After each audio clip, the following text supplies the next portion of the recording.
Jagavandana Vande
Anura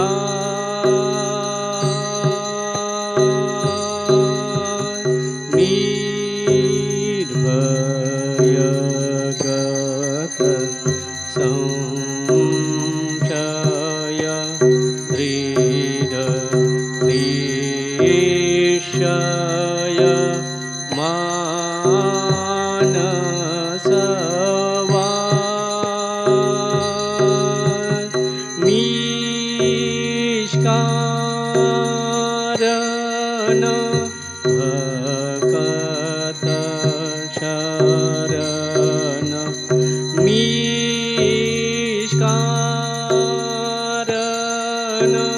भगत शरण त्याजी जाते कुलमा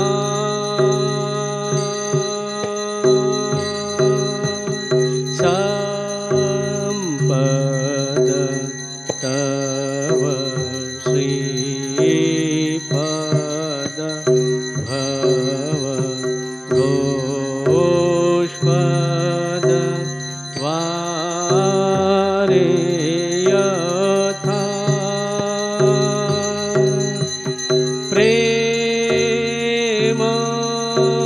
प्रेमार्पण समदर्शन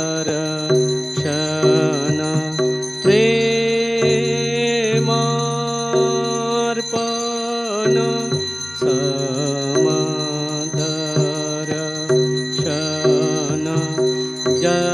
जगज्जन दुःख जा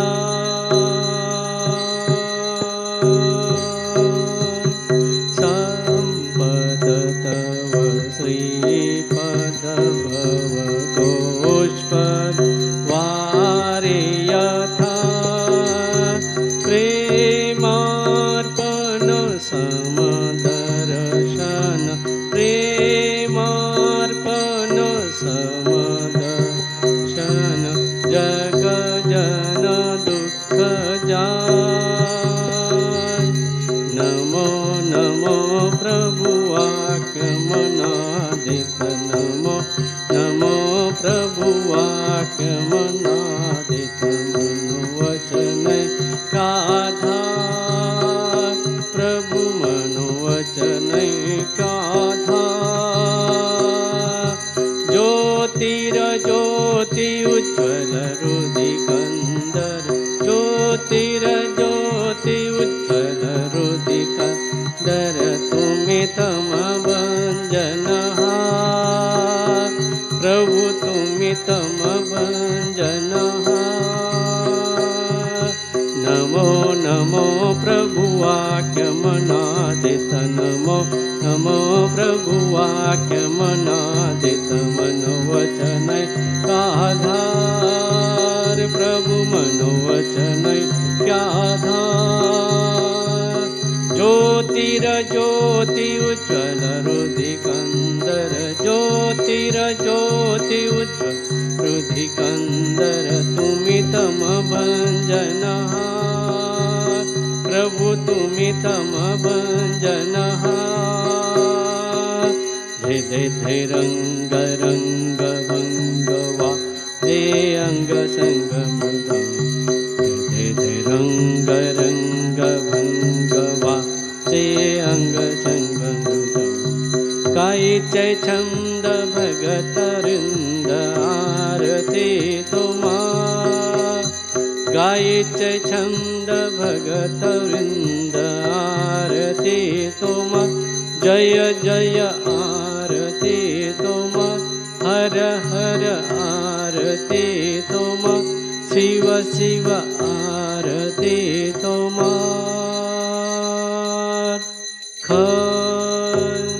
खंडन भव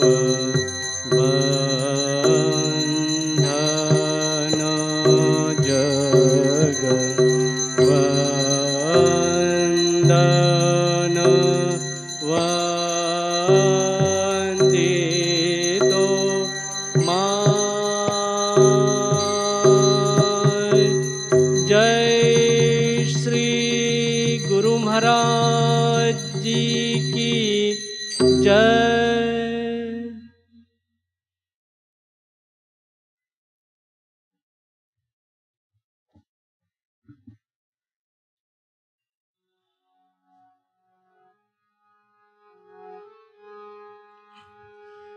ओम ह्रीं ह्रीतं त्वमचलो गुणजित् गुणेढ्य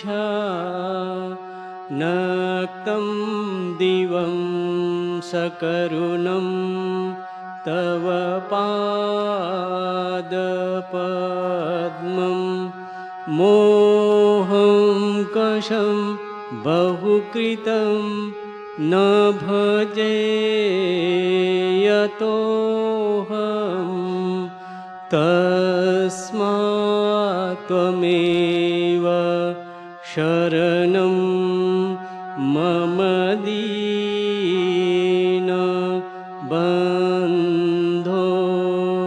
भक्तिर्भगश्च भजनं भवभेदकारी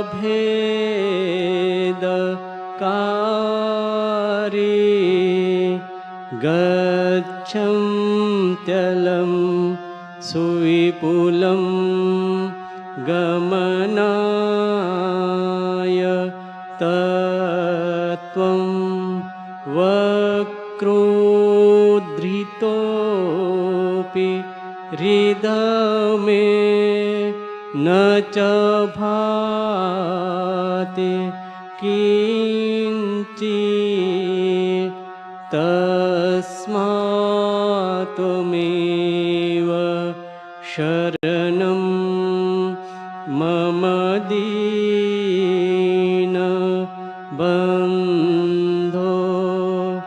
तेजस्तरन्ति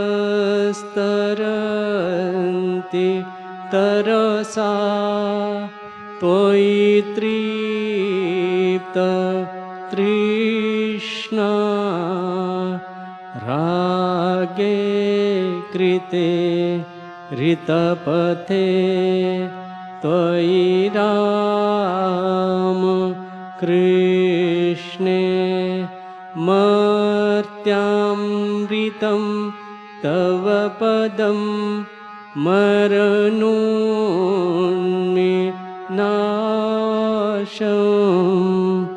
तस्मात् त्वमेव शरणं मम दीनबन्धो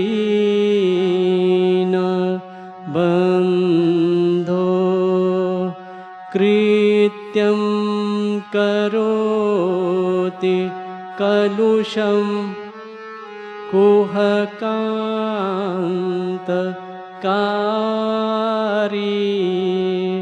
श्नान्तं शिवं सुविमलं तव नाम नाथ यस्मादहं त्वशरणो जगदेकगम्य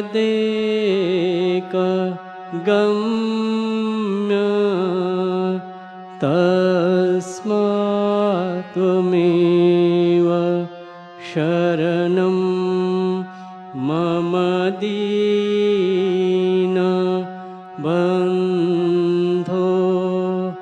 ॐ स्थापकाय च धर्मस्य सर्वधर्मस्वरूपिणे अवतार वरिष्ठाय रामकृष्णाय ते नमः। ॐ नमः श्री भगवते रामकृष्णाय नमो नमः। ॐ नमः श्री भगवते रामकृष्णाय नमो नमः। ॐ नमः श्री भगवते रामकृष्णाय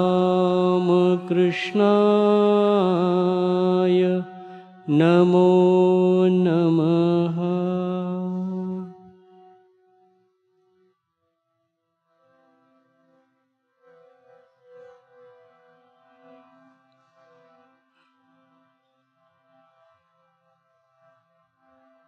ॐ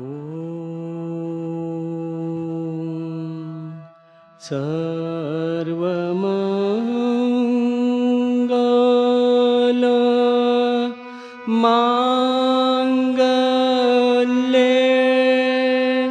शिवे सर्वार्थ साधिके शरण्ये त्र्यम्बके गौरी नारायणी नमोस्तुते। सृष्टिस्थिति विनाशानां शक्ति भूते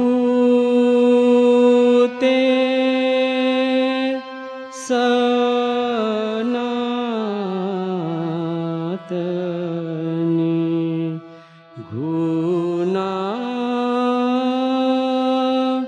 श्रये गुणमये नारायणी नमोस्तुते।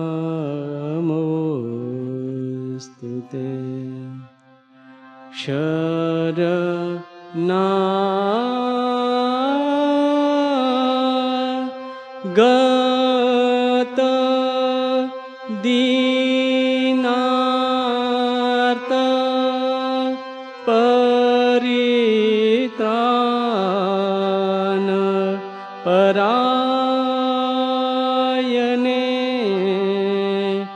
सर्वशान्ति हरे देवी नारायणी नमोस्तुते। जय नारायणी नमोस्तुते। जय नारायणी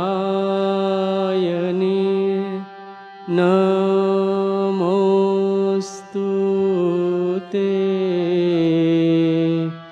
जय नारायणी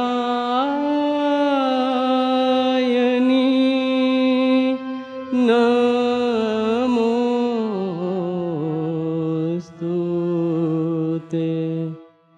जय नारायणी नमोस्तुते।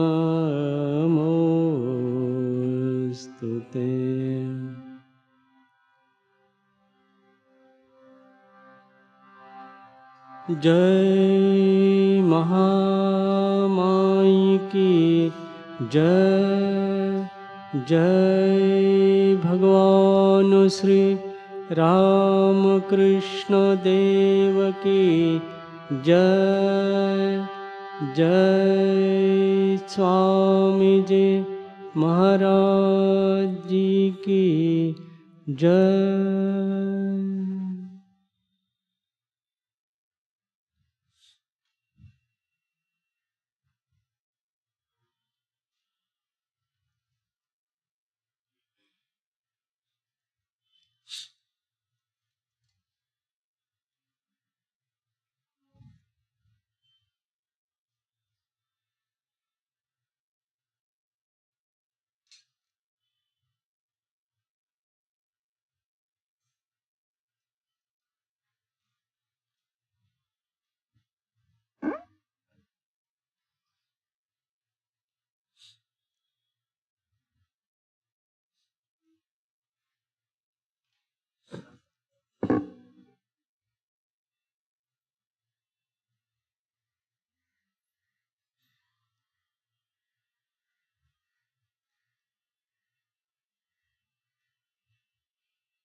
Hello, check.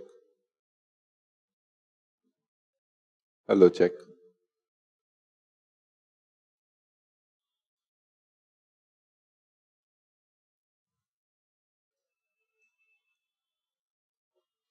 Namashri Atirajaya Vivekananda Sure Satchit Sukhaswarupaya Swamine Tapaharine.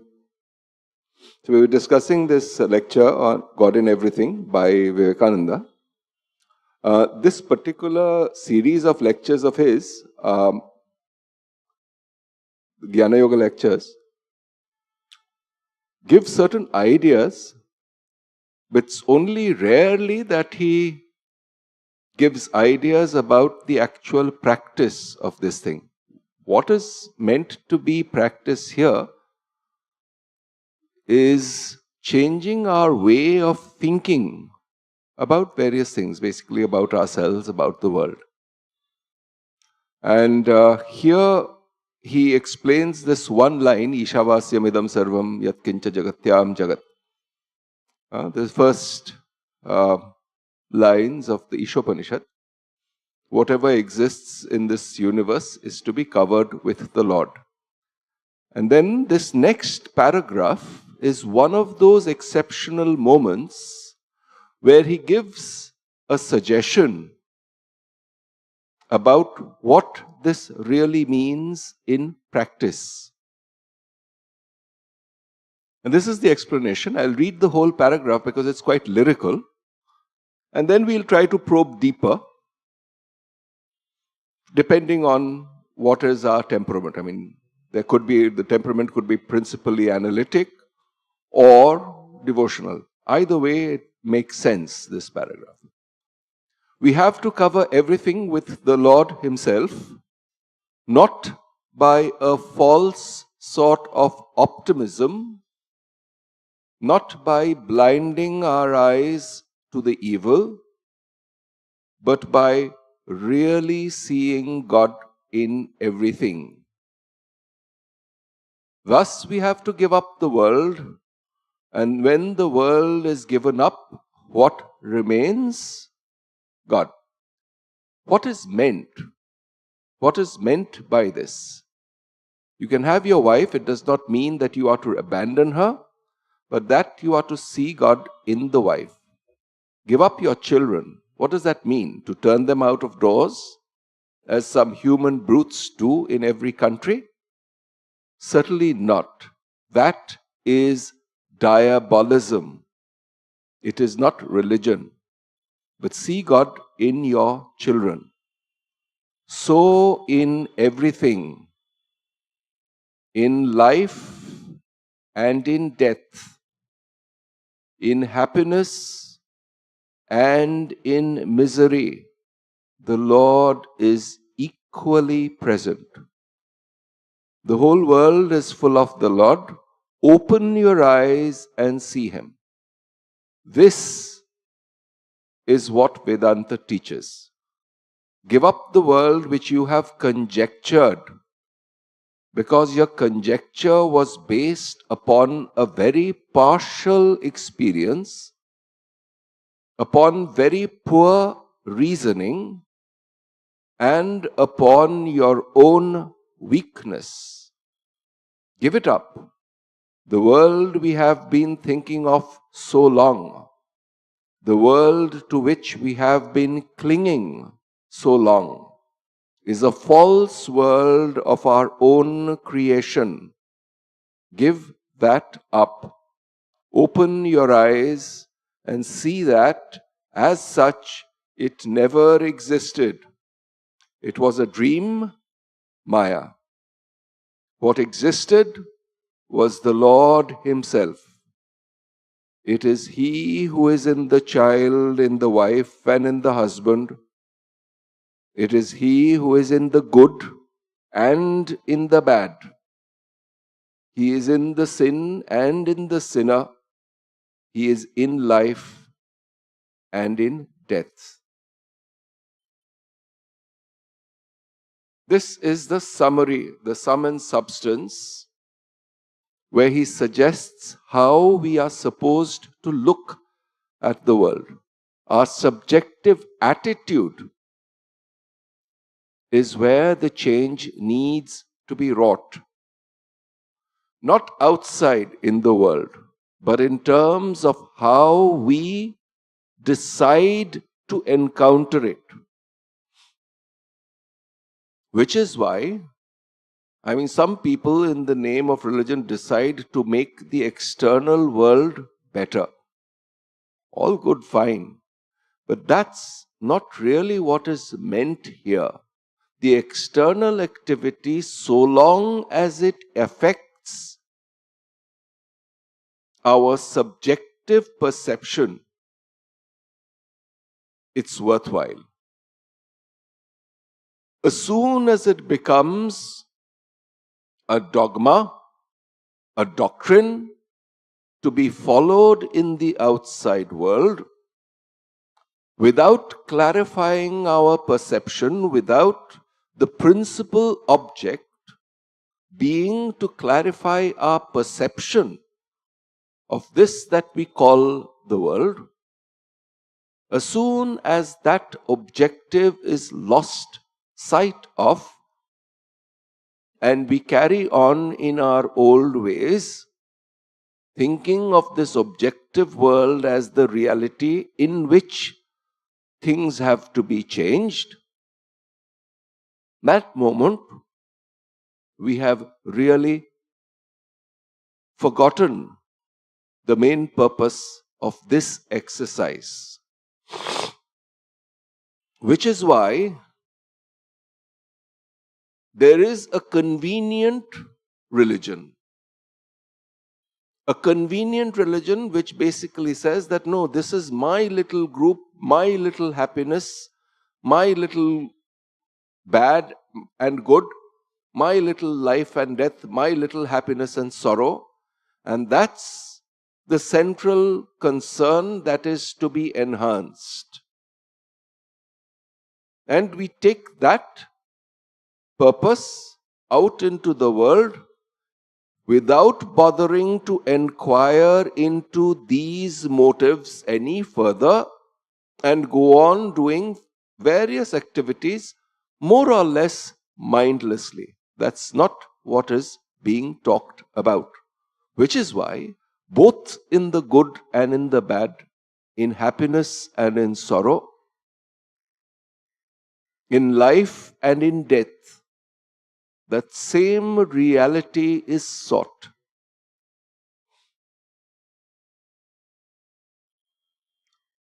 This is quite tremendous. In my life, now we try to make it very tangible to ourselves. In my personal life, in my personal death, that same reality is equally present. In my personal joy and in my personal sorrow, that same reality equally present. In what I consider good and in what I consider bad, same reality equally present. This is the universality that is being talked about. This is the God that is being talked about.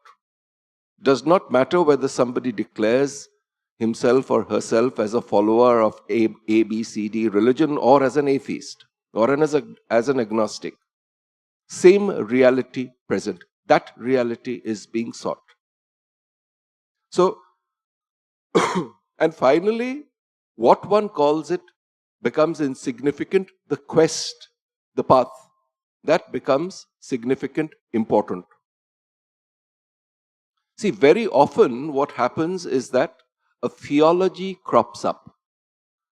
And we forget that behind all this is a shared universal human experience. Where does that lie?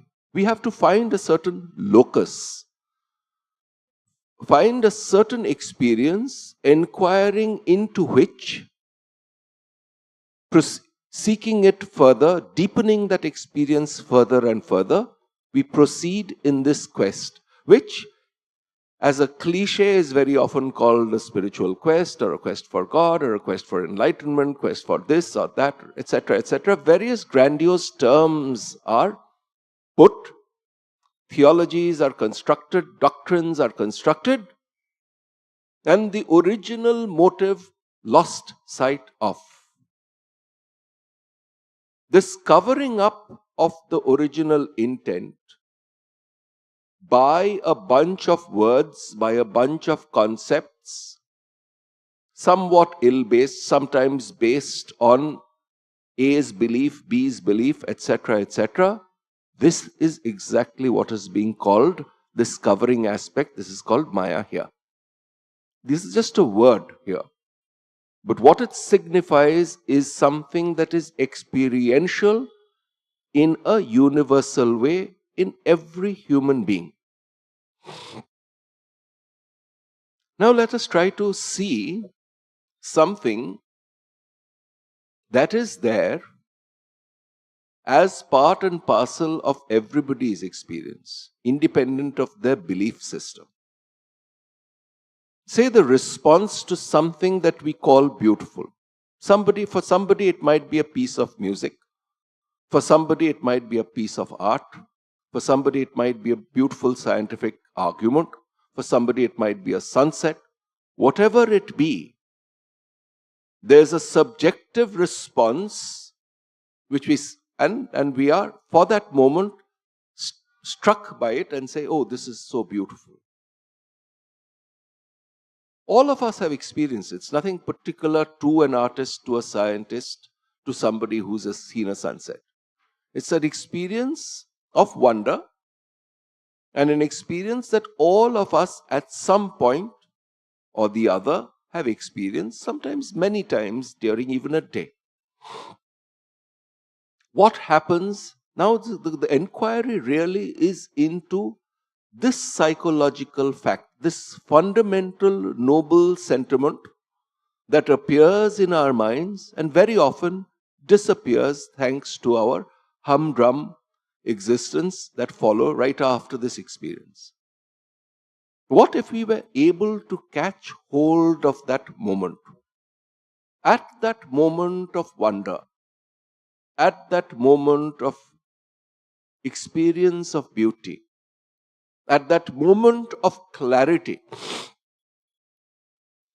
The same experience is experienced by scientists when they suddenly discover a sudden truth that they have been after for a while. It has all been very obscure for a long time.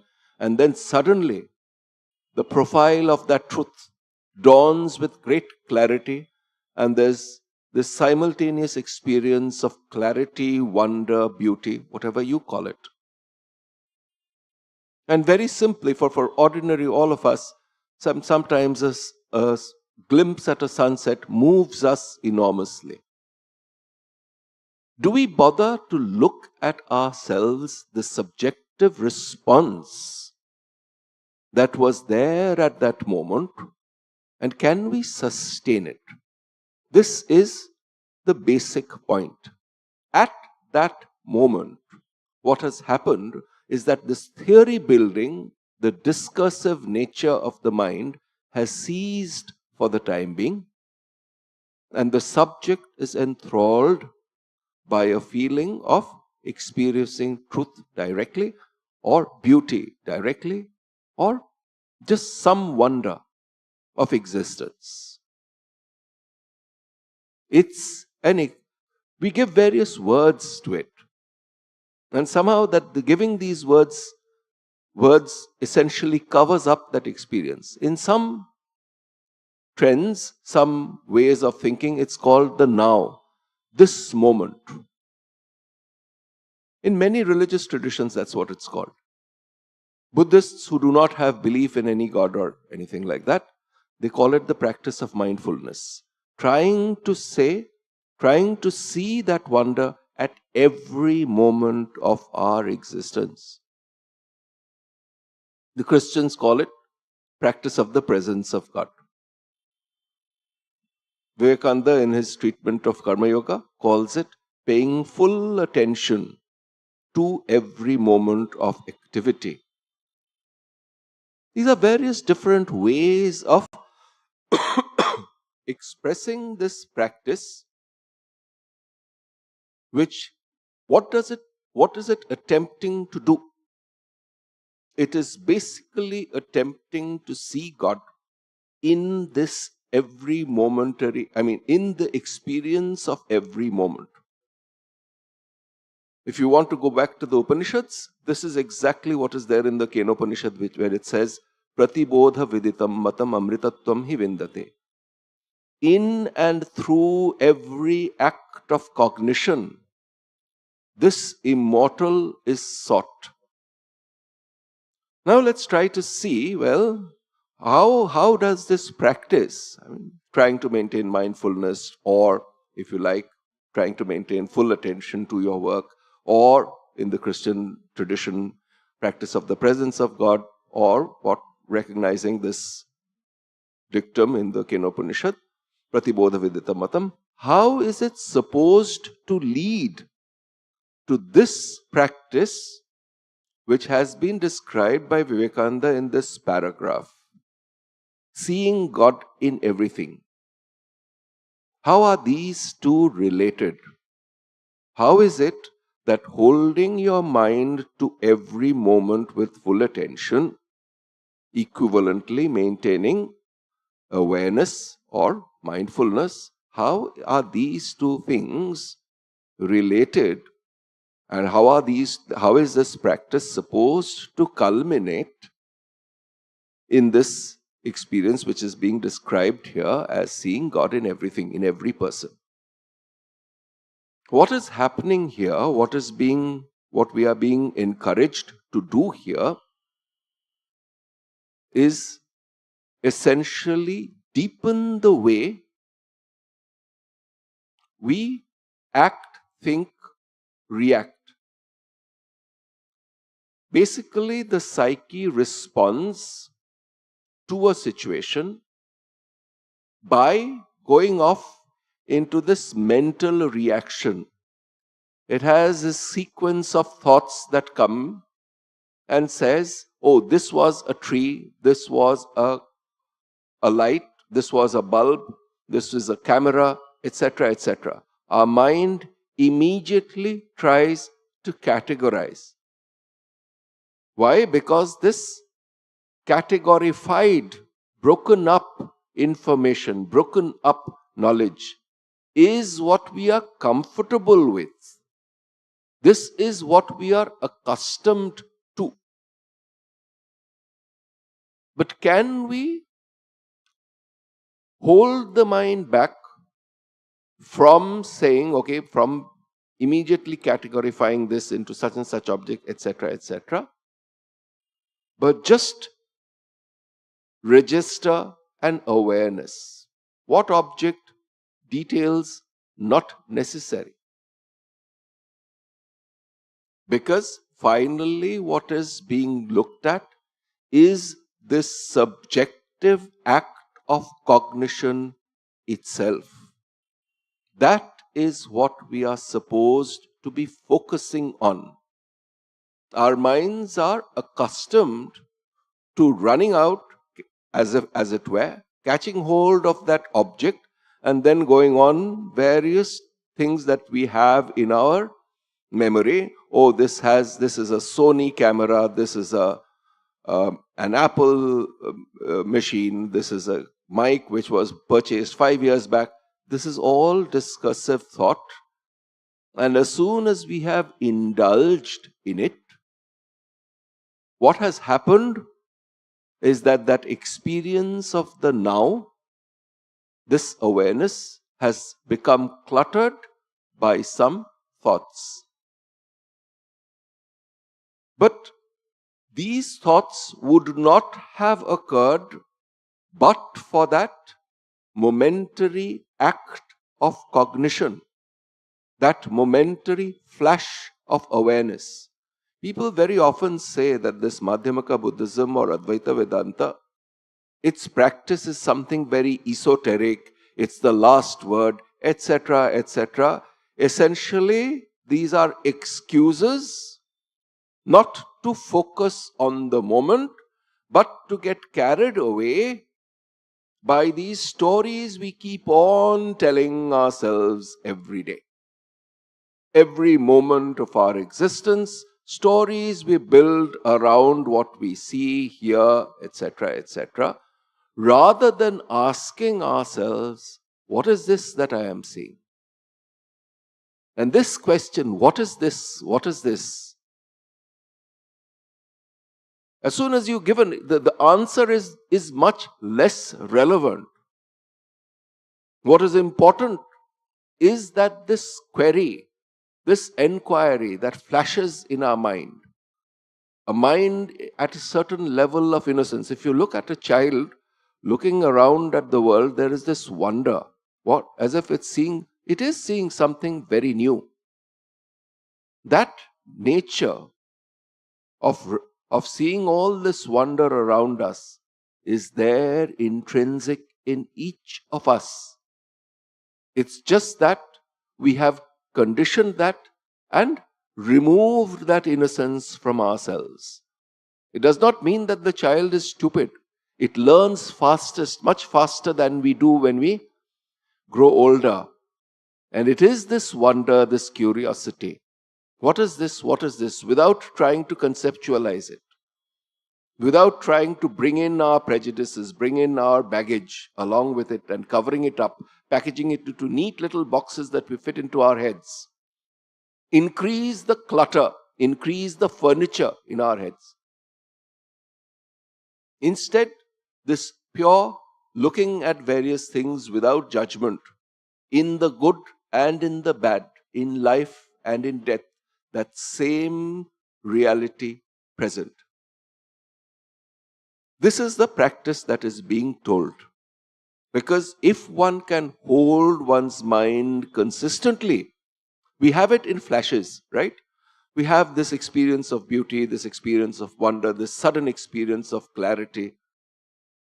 And then it again gets covered up with the mind throwing its waves around. But if we can hold on to that momentary experience, what has really happened is that the subjective condition of time, which is exactly what discursive thought is about, that condition has been removed. The subjective notion of time has been eradicated to some extent. And the wonder that is there as an instantaneous factor is recognized as something that is a precondition for the mind to function. It's a precondition for the concept of time in terms of events happening around us to even come up in our mind. So that has been preempted. And that permanent experience of wonder, of depth, is then seen in everything that we see as the other. This laptop in front of me, which is where my mind is running, is then becoming an occasion for this wonder of experience, for this flash of clarity, for this experience of beauty. That becoming important, the individual object becomes less significant. But what becomes important is that subjective experience of beauty, wonder, clarity, truth. Which means when we see another person, be it child, father, mother, husband, wife, independent of what our usual worldly relationship is with that person, the first experience then becomes, oh, here is this experience of wonder, truth, beauty. That is what is being encouraged here. When we are asked to see God in everything, we are being asked really to cultivate this awareness at every moment of our existence. Then all this becomes automatic, requires great practice, because only our mind is accustomed towards being stupid. Even if there's a flash, and then what do we do? Very often we see a sunset. Oh, I have to catch this on camera.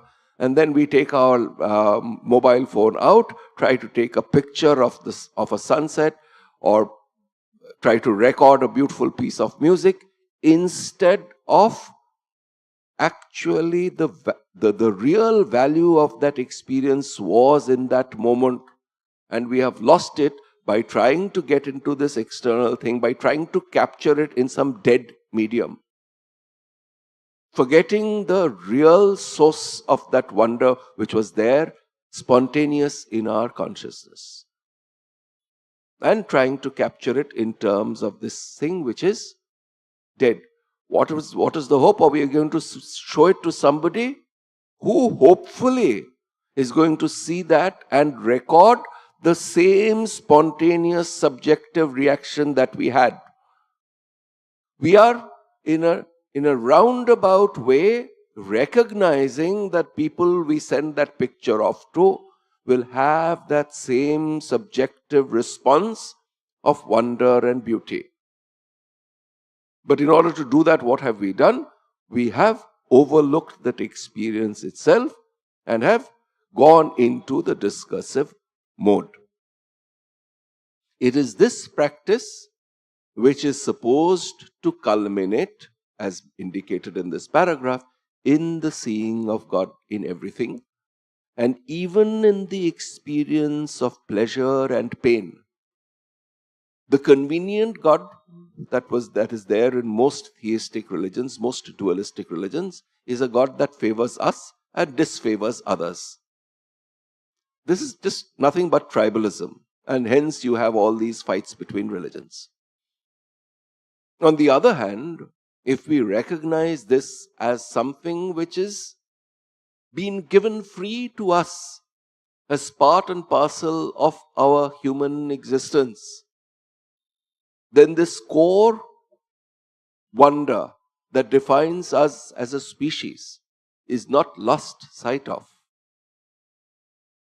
And all work then becomes an attempt to focus our attention to nurture this free heritage that is there in all of us. The mind is going to go on playing its games. The body is going to, at times, decay, at times be happy, at times be healthy. The mind is at times going to be sad, at times going to be happy. But in and through all these conditions, this core free gift that we have as a species, that we have as human beings, as our common inheritance, is not going to be lost sight of. And hence this notion, this is this crucial, therefore he makes all these very extreme statements. He is in the good and the bad. This good and bad are our mental constructs. But they are more superficial things compared to this wonder in us which flashes and then says, oh, such and such label good, label bad. That label is secondary. The subjective response is primary. Can we catch hold of that subjective response in which this wonder is always there unmitigated? And hence it is there in the sin and in the sinner. All these social constructs that we have of calling something bad, calling something sinful, calling some person bad, calling some person a sinner. All these are our mental constructs to make our lives convenient. But the experience, the subjective flash, is there unmitigated in and through all of this. It is there in our sleep, it is there in our dreams, it is there in our waking state. What happens is that it's not possible to cultivate such an attitude typically while we are sleeping, because our mind carries on in along the lines of its old habits when we are sleeping or when we are dreaming. It's only, or very often only, during our waking state that we can consciously cultivate this new attitude of trying to hold on to the present moment in all its glory, in all its pristine and innocent glory, and holding on to that with all the wonder of a child, with all the all the interest of a top class scientist pursuing truth, with all the experience of beauty of a great artist or a great singer. That quality intrinsically is there in all of us, and we experience it in various different ways. The point here is that it can be experienced at every moment, in every interaction with every other human being. And that cultivation of that attitude, once carried to this extreme, is what is called the experience of God in everything. So, this is the sum and substance of this statement, Ishavasyam idam sarvam yatkincha jagatyam jagat. And he says, a tremendous assertion indeed, yet that is the theme which the Vedanta wants to demonstrate, to teach, and to preach. This is just the opening theme. Om Shanti Shanti Shanti Hari Om Tat Sat Shri Ramakrishna Arpanamastu.